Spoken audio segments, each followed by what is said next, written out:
The Nerf N-Force line may be gone, but what if I were to tell you not only is there a better option for foam swords out there, and not only are they ridiculously cheap, but they happen to look like this?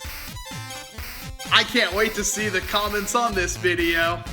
Yes, today we're talking about these two foam swords which are completely safe for fighting and whatnot and hitting other people with, it doesn't matter. And the best part is, they look pretty decent and they're really cheap. The astute among you may have already recognized these both as Kirito's swords from the first arc of Sword Art Online. While you may like or dislike Sword Art Online, these happen to be the two cheapest options that Hawkeye 007 could find on Amazon, and I decided to buy them to test them to see if they're any good because they were in fact that cheap. Now, how cheap were they? Well, the Elucidator here, yes, that is actually what it's called, was $17.99, and the Dark Repulsor, yes, that's actually what it's called, is gonna run you $18.99. But what do you get for your hard-earned American pesos? Well, you happen to get two of the coolest foam swords I have ever owned. I always wanted some of those high-end boppers that generally cost at least like $40 or $50, and the designs on most of those were rather questionable, but these are really good looking if you happen to like this style, and again, both of them for under $40, how could you possibly complain? Starting off with the Elucidator, you might be able to see why this is my favorite of the two. While the actual blade itself might be a little drab with nothing but this flat black with the handle and the blade itself, with some silver highlighting around the edges of it, and then some dark gray for the pommel and this little ring here, it still has this amazing looking guard on it. While it may not be practical for a steel blade, for a foam blade it's completely fine.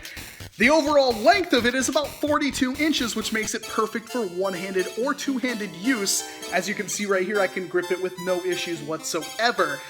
Very fun to use, though it does have some issues. The first one I have to complain about is the pommel itself, which feels like hard rubber. I wouldn't accidentally want to hit somebody with this. While it is flat, it doesn't flex at all. You can't flex it.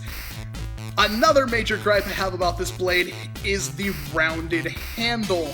The grip on this is completely round, which doesn't really affect you when you're using like a foam blade or a pool noodle sword or something like that, but with something with an actual beveled edge on it, not that edge alignment is all that important because you can't cut anybody, it still kind of throws me off, and I don't really want to slap somebody with my sword because I think that would hurt more than anything else. Another problem this thing has is the guard itself. You can see right here, it is exceedingly thick, and this foam is dense. It does not give way at all.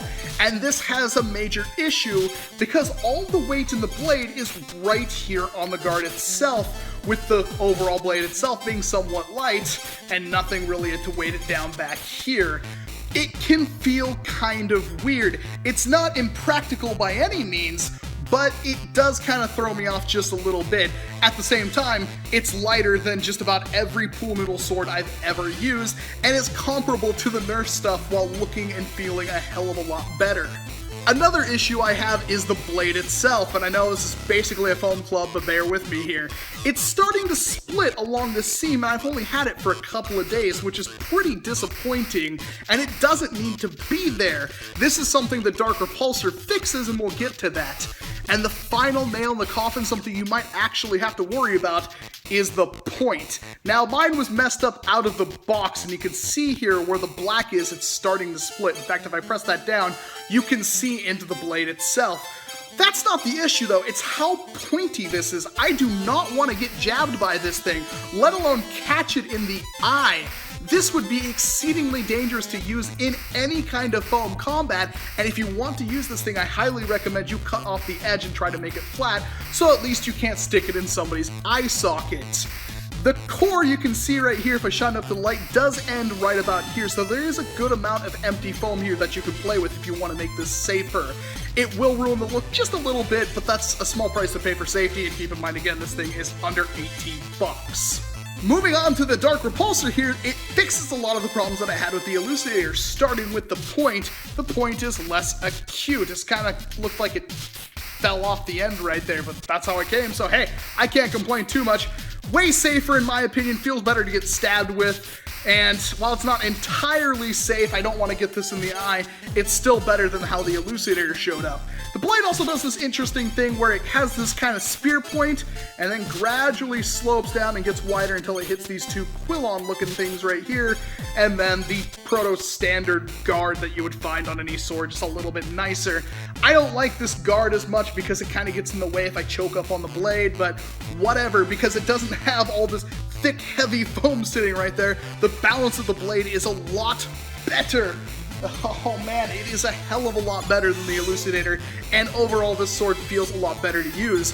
While it still has the rounded guard, it's got these nice scales right here that help you feel where the grip is and doesn't move it too much, so that does help a lot. And the pommel is it's still very, very hard, but it's squishier and broader than the one on the Elucidator. And the best part of all is the blade itself. The seam is still present, but it's kind of hard to see, but it's flattened. There's no actual grounded. You just kind of cut off a little bit and put some silver paint on it. It's nowhere near as sharp as the one on the Elucidator, and it's got more than two colors with the nice teal right here, the darker green, the even darker green, the dark green for the scaling, and then, yeah, the black for the handle. So overall, I think this is the better buy, but it will run you a full $1 more, and the design might not be for everyone. Since we're using foam swords, you might want something that's a little bit cooler. Now, I know we're talking about Sword Art Online, I know we're talking about Kirito, but there's two things I need to address. You're gonna get these things. A, if you get both of them, don't dual wield them. Dual wielding is entirely pointless, and I will beat your ass every single time you try to take me on dual wielding. And two, don't wear swords on your back. It's stupid. Wear them on your hip. So again, for under $20, these things are incredible. I cannot state that enough. If you are looking for a good LARP sword or a foam combat sword, or your amped guard group would actually let you use one of these even though they're kind of pointy, these are the swords for you. Yeah, you can make something cheaper out of a pool noodle and a piece of PVC, but these are much better balanced and more durable and nicer. Did I mention they're under 20 bucks, so even if you do happen to break them, it won't kill the bank to get a new one, and you can use them for some cosplay stuff if you want, and you can feel like Kirito and do all your stupid stuff with them. I don't really care all that much because I'm not a huge fan of Sword Art Online, though I can appreciate some of the beauty that went into designing these two swords. They're pretty nice, honestly. I can give them a hearty recommendation, and if you want to purchase them, there will be buy links in the description box below from Amazon, and you can get these with Amazon Prime, so shipping would be free if you happen to have that feature. Which one of these two is your favorite? Go ahead and drop your opinions down in the comment boxes below. I'd love to hear you, and if you have these or you plan on picking them up, also let me know if you have any questions about them, because honestly, I like these a lot. They are great foam swords, and they are cheap as dirt. Seriously, I've seen some foam swords run upwards of $80, with most typical runs running you around 40 or 50. These things are super, super cheap, and they happen to be in a shape that I can agree with at least. That being said, if you have something to complain about being an anime snob and how terrible SAO is, I don't want to hear it. Nobody wants to hear it. You're not impressing anyone by watching your obscure anime and complaining about mainstream stuff because nobody frickin' cares. I've seen SAO because they don't make .hack anymore. I'm Walcom S7, thank you for watching this video, and of course if you want to see more reviews I've done in the past, you can click on either of these two videos right here. It's always awkward to do that because I haven't put these two videos up, but I get to edit them in, so it's a lot of fun. And of course, if you want to see reviews in the future with all the new Nerf stuff coming out, the easiest way to do that is to hit the subscribe button. I put out multiple videos a week, so it might be worth your time. Again, thank you very much for watching this video, and I hope to see you in an entirely different one. I wish I was joking about this, but this is the box I got today. Good old Amazon box, and you think, like, who the hell bought the TV? Or, like, a ladder or something, but it's actually surprisingly light. But what's in it? I've already opened it up, but this is what was inside of it.